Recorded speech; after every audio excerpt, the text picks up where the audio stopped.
Well, good morning. Today we are starting talking about age pension. Are you getting ready to retire soon? Are you trying to organize your savings to also maximize the age pension entitlement?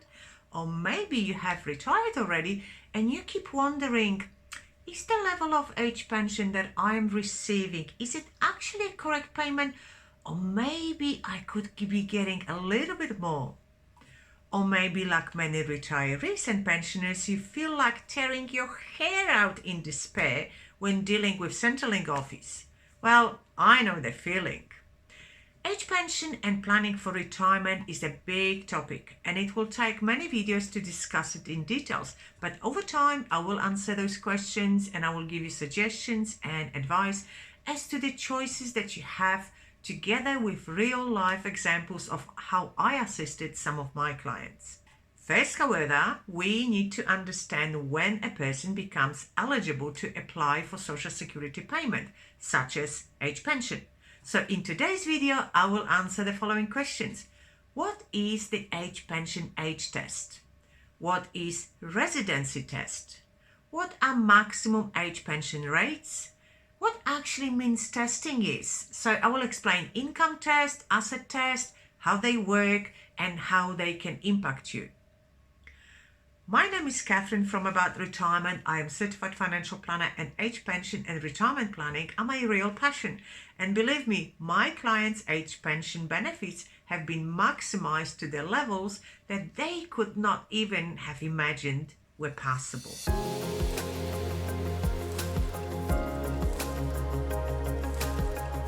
So let's start talking about age pension.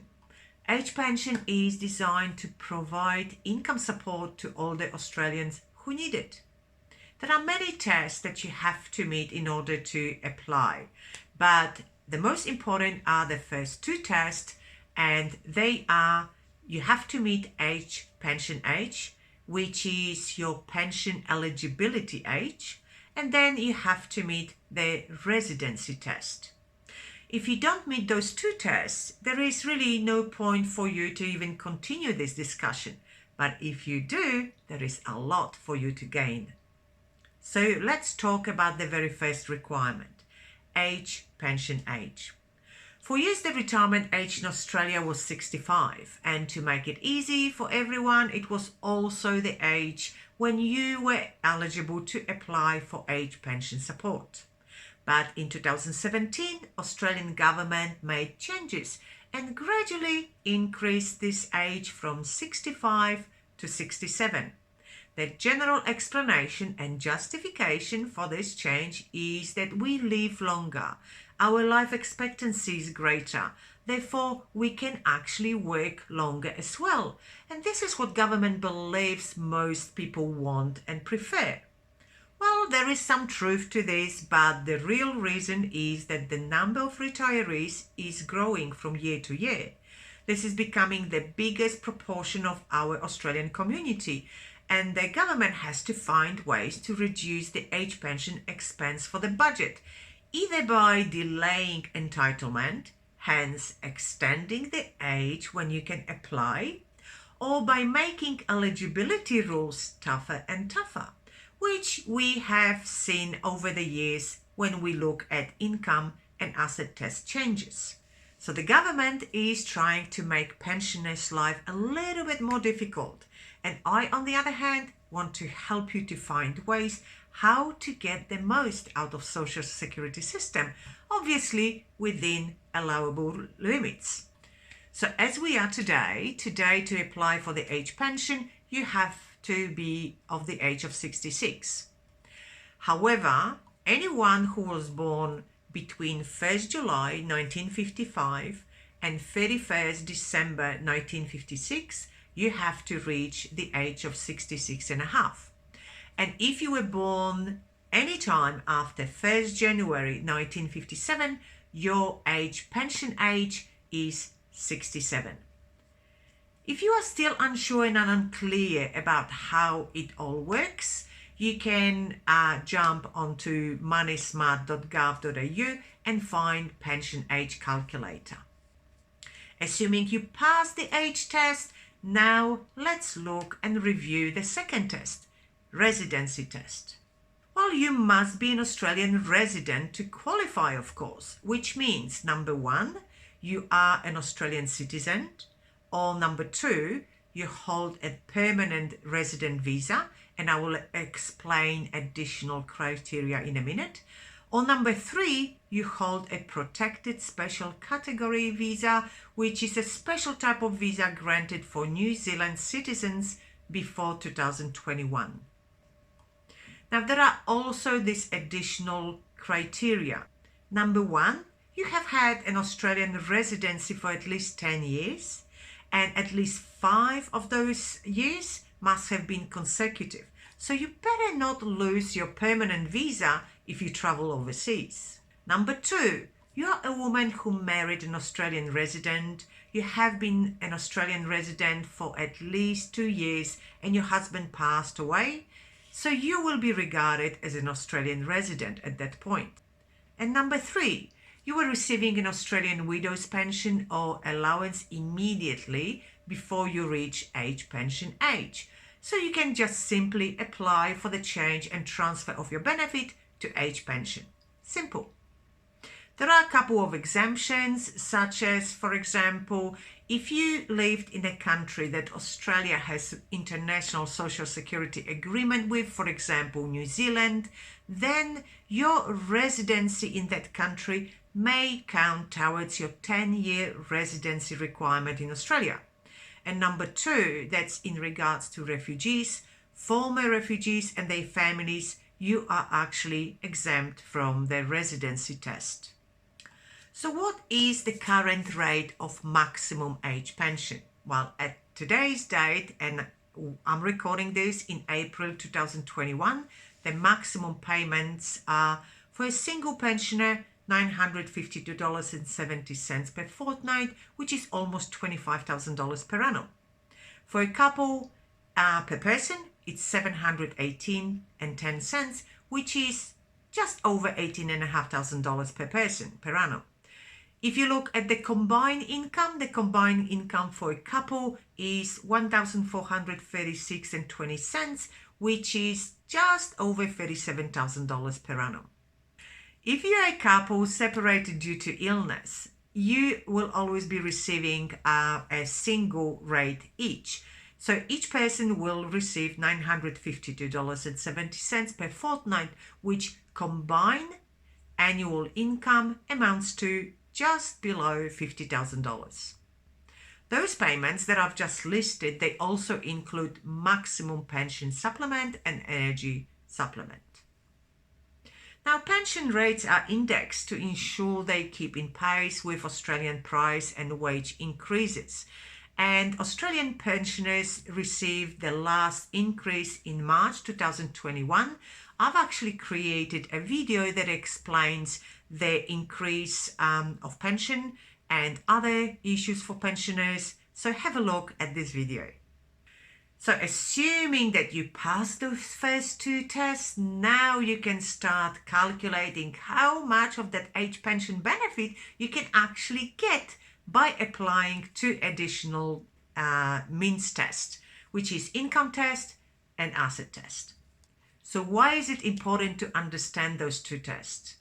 In 9 situations out of 10, there will be one prominent test that reduces your age pension benefit or removes this altogether. And you really need to know which one affects you the most. You need to know which beast you are fighting against. And this is the only way how you stand a chance to winning that war. So let's talk about income test.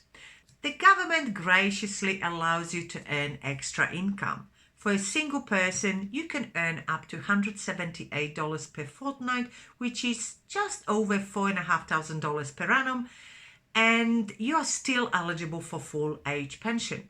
For a couple, that threshold is $316 per fortnight, which is just over $8,000 per annum.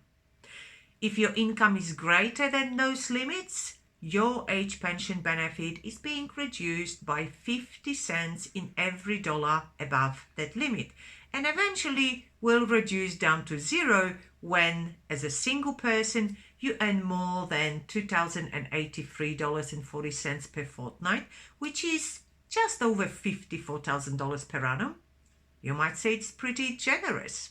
For a couple, you can earn up to $3,188.40 per fortnight, which is just below $83,000 per annum.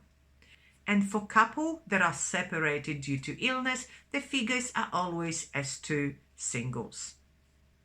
It is also important to remember that you can earn up to $300 per person per fortnight from work, and this amount may not necessarily be included in age pension income test if you are registered and eligible for work bonus.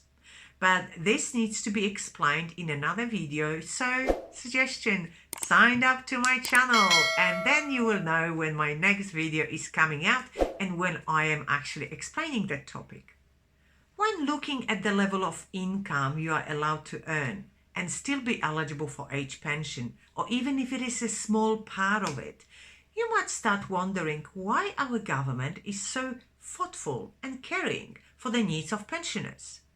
Well, the truth of the matter is that majority of pensioners miss out on age pension benefit not under income test at all, but under asset test.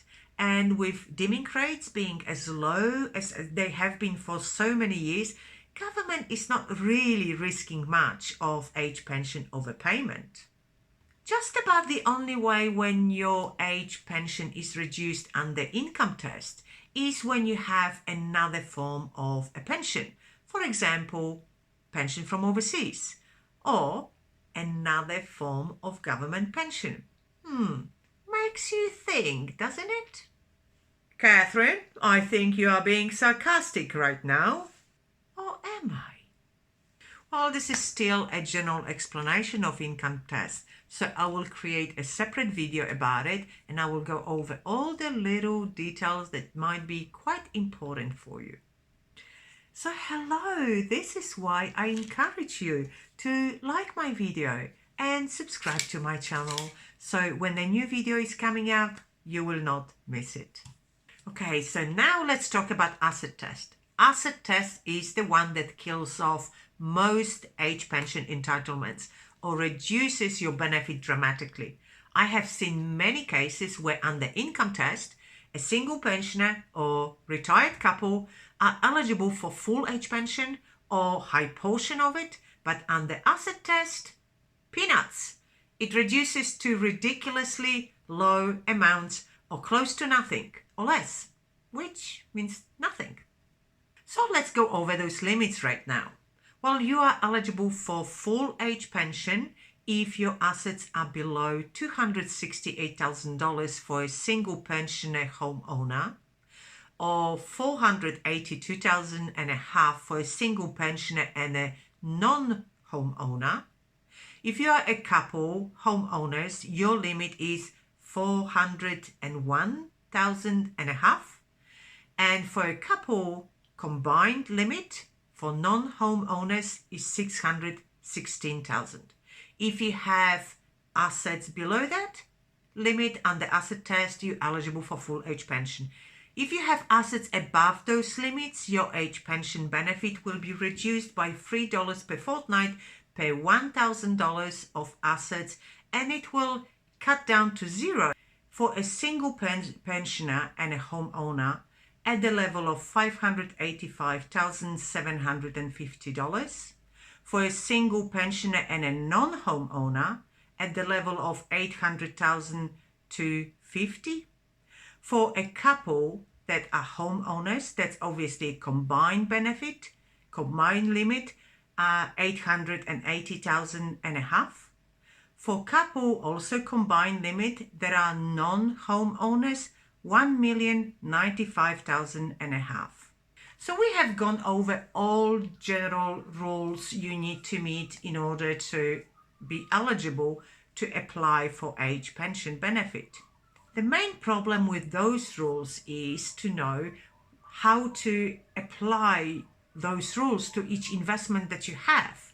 And that will vary depending on where your savings have been invested, how long ago, and whether they can trigger any type of Centrelink rules exemption. So really care should be taken before you decide to commit to any of your savings to any long-term investing. If they are not helping you with the age pension entitlement, well, think twice. So now I'm curious, did you find this video helpful? Any aha moments? Or maybe this video actually created questions or uncertainty? If yes, please leave a comment or your question below this video and I will reply to each comment personally. If, however, you feel that this topic is just too difficult to deal with, too big, but you still want the best outcome, feel free to contact me and find out how I can help you to increase your income, your age pension, and improve your security of your assets. And now I would like to invite you to view some of my earlier videos specifically designed for retirement. Number 1, Retirement Income Explained, where you can find full explanation of pension funds and how to prolong life of your, for example, your account-based pension. And video number 2, if you are in the process of preparing yourself for retirement, it is the section of videos you want to watch, because I explain all details about superannuation, different types of contributions, and how you can benefit from every single one of them. Thank you very much for watching, and I will see you next time.